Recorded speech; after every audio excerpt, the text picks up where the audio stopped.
Agent Tangerine sat listening avidly to Agent Green's tale. And then what happened? Well, apparently she went to school with Deschamps. Seriously? Yep. Hell of a coincidence. The boys drugged her and verified it all. Huh. Tangerine sat and sipped his mango juice. His Hawaiian t-shirt and sandals matched his vibrant red hair as though he were a living explosion. Agent Green was wearing his customary black tie suit. While neither of them should have attracted much notice in the busy city, as a pair sitting at the same table, they were drawing more odd looks than Green was comfortable with. So how are things on your end? Well, I'm busy working on something for the exhibition on Friday. Keep it smaller than last time. Of course. Most people are keeping it pretty small this time around, as far as I can tell. The age of explosions and fireworks is winding down. Loud and in your face has been done a billion times. I doubt there won't be a billion first. The waitress walked over and placed a tea tray on their table. Green pulled it to his side, pouring hot water into a clinking china cup. Gotta admit, I'm enjoying playing the artist here, bumming around all day and getting paid for it. Much better than having giant monsters trying to eat your brains. Glad to be out of there. I'll drink to that. They tapped their glasses together, Tangerine downing the last of his juice as Green took a careful sip of hot milk tea. So what did you do with this girl afterwards? Full course of amnestics, induced coma, stuck her in a hospital. She'll be out of the picture for a month or two, and no one knows we did a thing. Didn't really need her for much else, and we've gotten rid of one of the critics' big ones. Yeah, makes things complicated for us, of course. Friday's thing was her exhibition. Whatever it was she had planned, she's hyped up a lot of people about it. If she's out of the picture, then the exhibition's got nothing from the critics' clique. Surely that's good for us, though, right? No, definitely not. See, it was just going to be the director's little dance number or whatever she had planned, but they aren't just going to cancel it. That would make them look like they only had the one idea. They'd seem imaginatively sterile. They'll be pulling in something else to make up for it, and whatever they do will almost certainly make a bigger bang. Shit. Planning crowd control for these things is hard enough as it is. Indeed. Glad that's not my problem.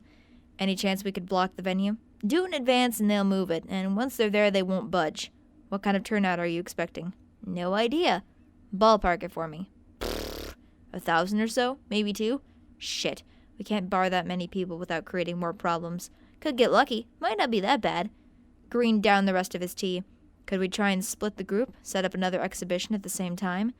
If you'd asked me a week ago, your only real option's to ride it out, I think. Have some guys attend as casuals in case someone pulls something stupid. And how likely is it someone will pull something stupid? I'd put the odds at 50-50, but everyone I know is playing it safe. Basic stuff all around. The only real unknown here is critics a lot, but they don't normally leave stuff lying around. Shouldn't be any problems. Don't worry about it. If we make it through, cleanup should be trivial. That's a big if. Don't worry. Seriously, nobody's gonna start anything in the middle of an exhibition this big. They stood up, tossing change into a tip jar as they left. Hope you're right, Tan. Good luck on your end.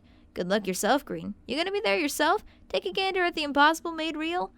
Of course. Wouldn't miss it for the world. Brilliant. I love seeing you in plain clothes. You always look so uncomfortable. The sculptor sat listening avidly to the painter's tale. And then what happened? Well, that's what we don't know, since the cameras were cut. Looks like the play itself might have been an exploit. Seriously? Yup, made by a genuine artist from the 17th century. That's my guess, anyway. Huh. The sculptor sat and sipped his banana milkshake. Unfortunately, the hospital cafeteria didn't have a particularly wide variety of beverages, and even then the banana was the off kind of false artificial banana flavoring, too sweet to be genuinely palatable, not to mention that the milk was skim. The painter took a pause to swig his pocket flask of whiskey. So how are we doing about the exhibition? No idea. Worst case scenario, we just pulled what she was working on. What was she working on, anyway?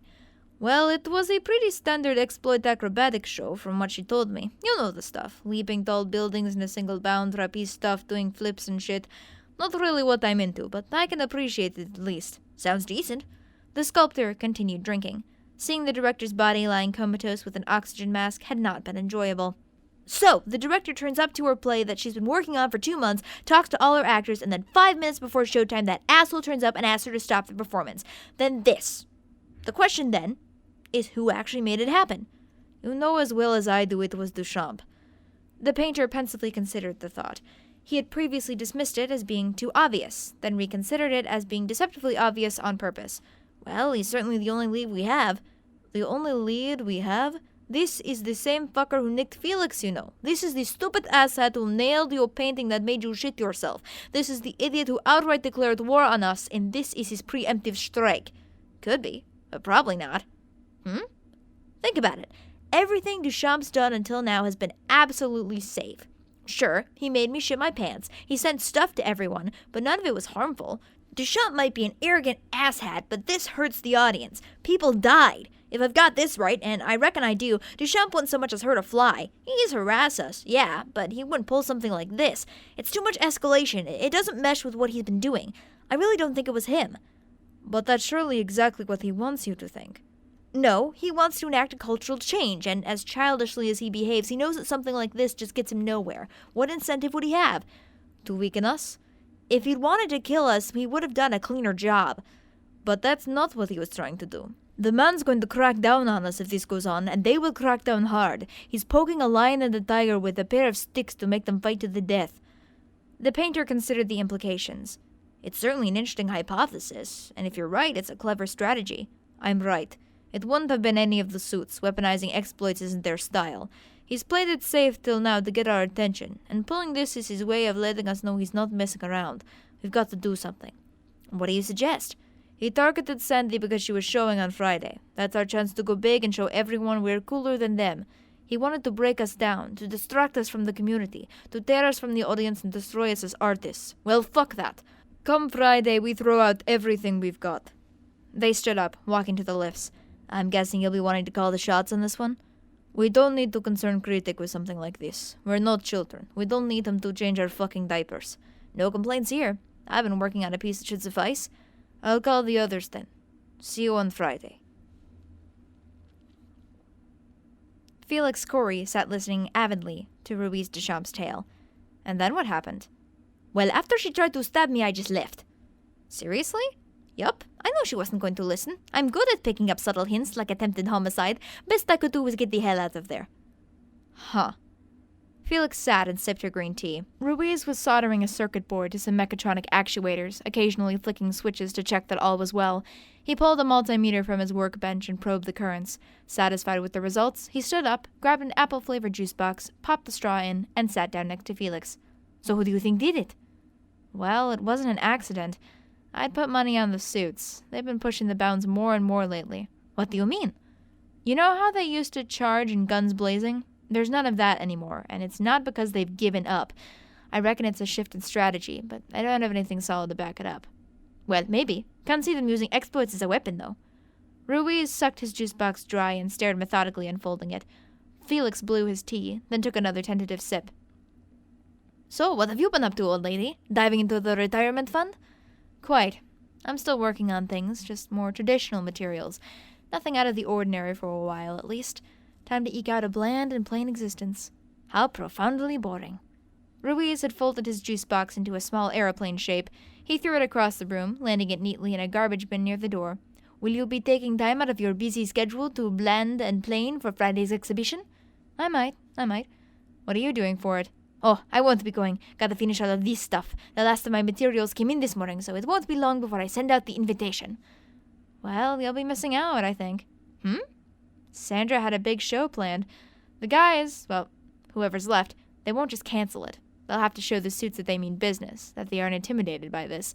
They'll be going very, very big, pulling out all the stops. Yep, should be quite a show, methinks. See, that's the kind of childish bullshit that solves nothing. Yeah, honestly, they're a bunch of kids. No idea what they're doing. Felix sipped the last of her green tea and placed the cup at her feet. Glad I don't have to deal with that anymore. Hell, I'm glad I don't have to deal with you. I'm not that bad. I'm just riling them up, really. It's like kicking a beehive, but all the bees are artists, and the kick is mailing out butt jokes. Butt jokes and poop jokes. The pinnacle of comedy. Quite. I just wish they'd lighten up, you know? Not take everything so damn seriously. They're not taking it the right way. Neither did you, to be honest. Retiring, bah! Scuppering all my plans, how dare you be unpredictable. Felix chuckled at the faux outburst, taking her cup and standing to leave. Well, good luck with this stuff at any rate. Don't need luck when you've got talent, Felix. Quite right. That's why I wished you luck. Ha! Get out of here, old lady.